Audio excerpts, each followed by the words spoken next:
Vice President Joe Biden in Connecticut today, also urging action on gun control. He's trying to rally support for President Obama's proposals to bring down gun violence. As News 8's Kent Pierce tells us, Biden says there will be a price to pay if action isn't taken.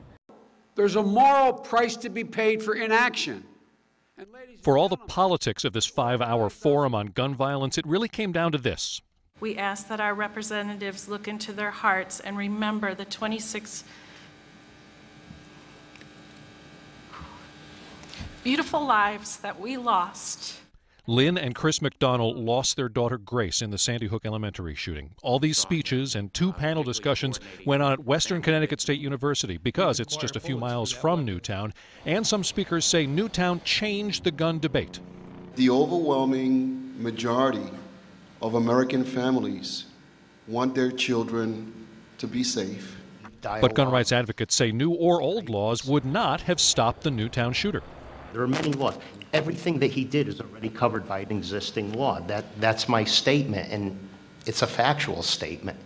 Now, he was part of the first panel on gun control. The second panel was far less controversial. It was about improving mental health and school security. Nobody's really against those. One panelist brought up an interesting point. Usually when they cut school budgets, what's the first thing to go? Psychologists and social workers who could actually prevent future violence.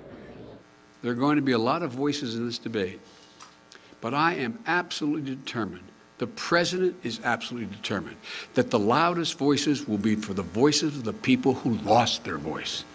The vice president, the governor, senators, congress members, they all promised action on behalf of all those children like Grace. After that day, I made a promise to her that I would be her voice. Now is the time. And all those politicians say it's now up to which voices Congress will hear. In Danbury, I'm Kent Pierce, News 8.